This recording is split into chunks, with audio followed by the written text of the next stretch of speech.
about your work, I wanted to kind of come back to the movement and the project that has brought us all here today, the body of evidence. And I wanted to kind of ask you about your experiences and your work during the production and all of that. What was your experience, and what was the pulling factor to the movement? If I can start with Leanne. My piece that I did ended up being a piece of performance art because I started writing something and it was too much. I couldn't pull it together within the time that we had. It needed lots of explanation with words, and I'm still kind of plotting my way around that.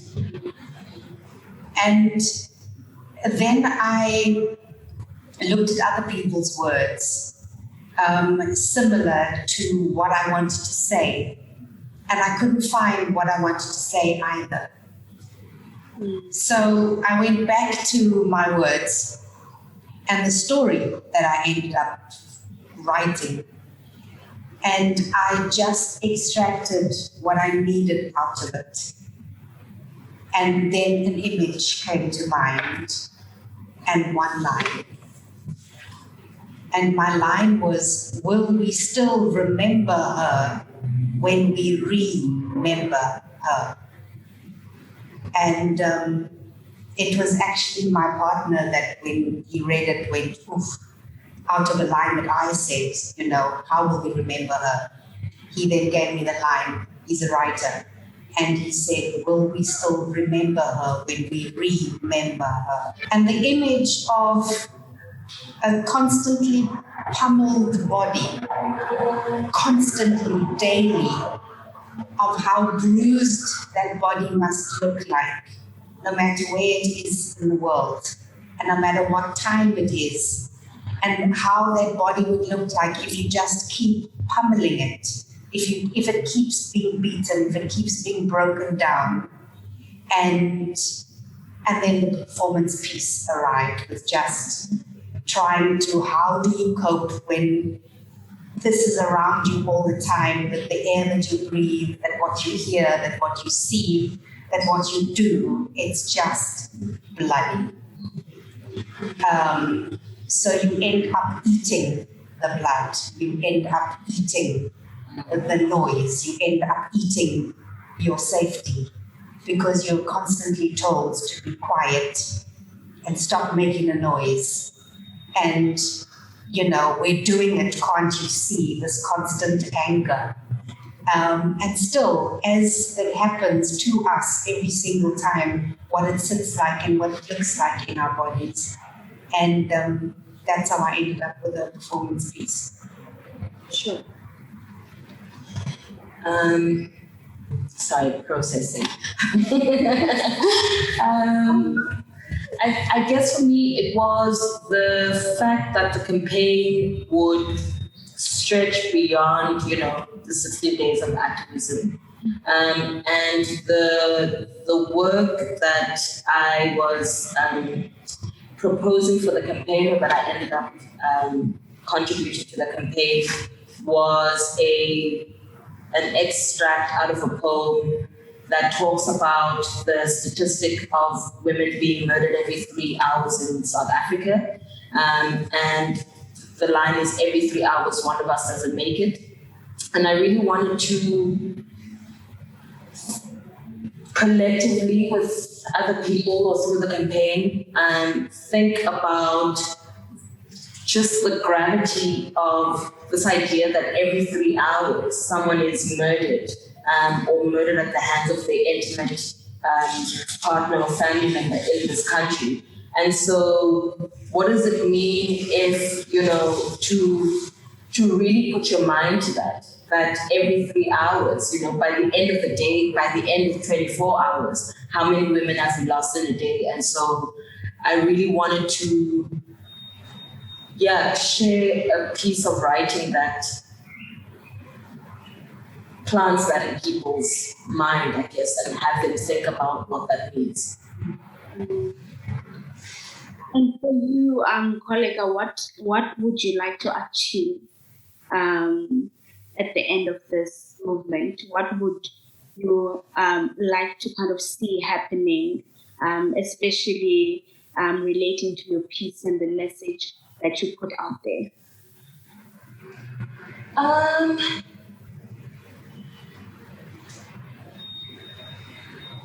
I think, I don't know about, I think the way that I approach work or work that's always in collaboration with movements or campaigns or things like that, for me, I don't know if things will ever solve things, but I know that they can be prompts for conversations, and a lot of the conversation, the way that society is set up, a lot of the conversation now happens on social media. And it's there where you get to see the way that people actually think about things, how people really feel, and also because people there can be their honest and full selves because they're behind like a little ticky thing. And so really people bring their problematic, people bring their honest, and people bring, just their thoughts. And so it's there that you start to see where the issues are or what it is that we're dealing with in society actually, I think it was a few weeks back that I was looking at one of the videos on the body of evidence on the page in the comments section. And okay, trolls will be trolls, but it was also interesting to read some of the comments and how, people also say, well, as men, we also get abused, or they come with all of that stuff that's just it's a lot actually. But then you start to see oh my goodness, we have a long way to go. But you are able to see that kind of rhetoric and conversation because the campaign is happening, right? That things like the video and things like this conversation bring those people out of the shadows to come and voice and have this conversation. And I'm not saying that it's always healthy because sometimes those things are harmful, but it's necessary so that we see the thing that we are working with. And so I think for me, creative activations and campaigns and things like that, they're good conversation starters and they're also good, they bring things, they scratch the things, and then things come out of the surface. And you're oh, okay, cool. We're still not there yet. We still have a way to go. So they show us the work that we need to do, I guess. And for you, Leanne, the same question.